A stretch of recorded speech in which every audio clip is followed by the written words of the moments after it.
Hello friends, ఇప్పుడు మనం restaurant style egg rice చేసుకున్నాం. వాటికి కావాల్సిన పదార్థాలు చెప్దాం.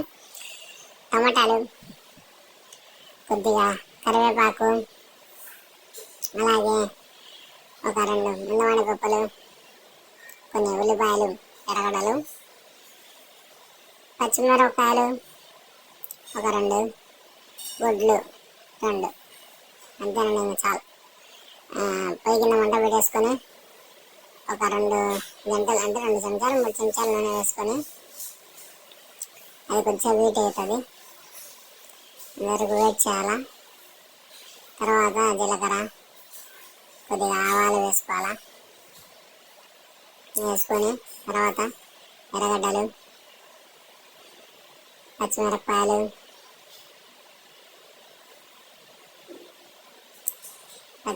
వేసిన తర్వాత టమాటాలు, కరివేపాకు అన్నీ మొత్తం ముందువాడు అన్నీ దాంట్లో వేసేసి బాగా కలబెట్టాలి. కలబెడతానే ఉండాలా. అలా కొద్దిసేపు అట్లా ఫ్రై చేసి బాగా కలబెడుతుంటే అవన్నీ బాగా ఏగుతాయి. ఇవన్నీ ఏగేటప్పుడు ఎంతమంది ఏగితే మెల్ల తిన్నాం అనిపిస్తుంటుంది. కాబట్టి మనం ఏగేంత వరకు వెయిట్ చేయాలా. చూడండి, నేను చూపించిన విధంగా బాగా కలిపెట్టండి. బాగా ఫ్రై అవుతాయి. నూనెలు ఎంత బాగా ఫ్రై అయితే అంత రుచి ఉంటుంది.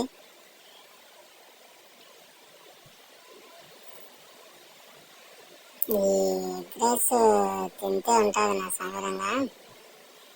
టమాటాలు వేగేటప్పుడు ఒక స్మెల్ వస్తుందండి. జీవితంలో తినేదానికి ఉట్టిట్టు అనిపిస్తుంది. తర్వాత ఒక గుడ్డు పలగొట్టి వేగిపోయినాయి. గుడ్డు పలగొట్టి దాంట్లో వేసేయాలా. ఫోటో నేను సాధారణ ఫోటో గుడ్డు పలగొట్టి వేసి దాంట్లో గుడ్డు పలగొట్టి దాంట్లో వేసి పలగొడి బాగా కలబెట్టాలి.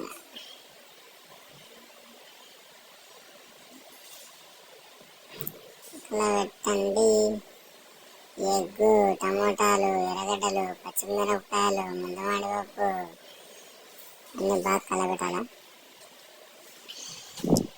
బాగా కలబెట్టండి. బాగా కలబెడుతూ ఉండాలి. అవి బాగా ఫ్రై అవుతాయి. ఈ సమయంలో మనం బాగా కలబెడితే ఎగ్ అనేది బాగా వంటలు బాగా నీట్గా ఉంటుంది. మనం తినేదానికి బాగుంటుంది. ఆయిల్ అంతా కలిసిపోయింది. ఇప్పుడు ఆయిల్ కూడా మనకు అందదు. ఆయిల్ ఎక్కువ బాగా పట్టేసి ఉంటుంది. ఆ తర్వాత కొంచెం పసుపు వేసేసి బాగా కొంచెం కారం పొడి వేసి, మీరు బాగా ఎక్కువ తినాలంటే ఎక్కువ వేసుకోవచ్చు, తక్కువ తినాలంటే తక్కువ వేసుకోవచ్చు. తర్వాత మళ్ళీ ఫస్ట్ కలబెట్టాలి. చాలా సింపుల్గా చేసుకోవచ్చు. ఎగ్ రైస్ పెద్ద పని అవసరం. మనం బయట పోయి గోబీ సెంటర్ల కాడికి పోయి ఎగ్ రైస్ వేసుకొని తిని వాడు 60 రూపాయలు 70 రూపాయలు ఇచ్చి ఒక రవ్వ ఇస్తాడు. అదే మన ఇంట్లో వేసుకుంటే పోతాం. తర్వాత కొద్దిగా రైస్ వేసేసి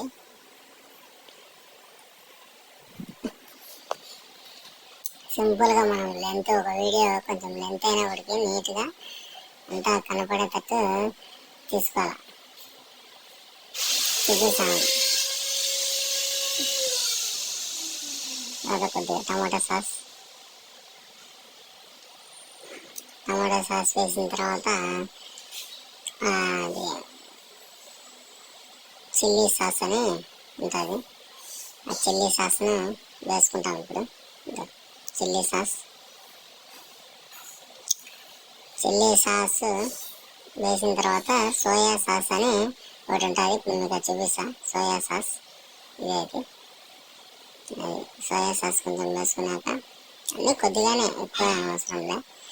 తర్వాత వెనిగర్ అని ఒక బాటిల్ ఉంటుంది. ఇది పాండిచేరి ఆ సైడ్ ఎక్కువ వాడుతుంటారు ఈ వెనిగర్ను.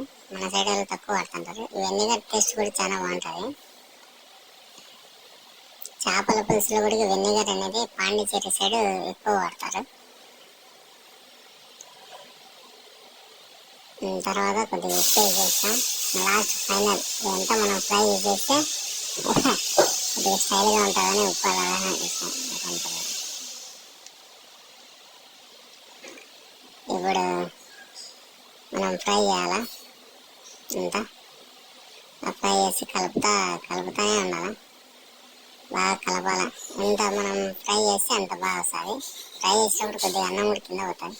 కలుపుతానే ఉండాలి. ఫ్రై ఏంచురా కలపాల అది బాగా ఫ్రై చేయాలి. ఏ పని మనకి కలుపు పాస్ అమ్మాయ ఒక పని అయిపోయింది అసలు. ఈ విధంగా బాగా ఫ్రై చేసుకున్న తర్వాత చుట్టుపక్కల కొద్దిగా అన్నం కింద పడిపోతుంది. కానీ అది పడుచుకోకండి, మనకు మధ్యలో ఉన్న రైస్ ముఖ్యం, ఎందుకంటే టేస్ట్ వస్తుంది. కింద పడకుండా కూడా చేయొచ్చు, కానీ మనం రెస్టారెంట్ స్టైల్లో వేస్తాం కదా, కింద పడకుండా ఎట్లా రెస్టారెంట్లో కూడా కింద పడుతుంటాం. అయిపోయిందండి ఈ విధంగా ఎగ్ ఫ్రైడ్ రైస్. ఎంత రుచికరమైన ఎగ్ రైస్. సరే అండి, పొగలు కుతా ఉంది.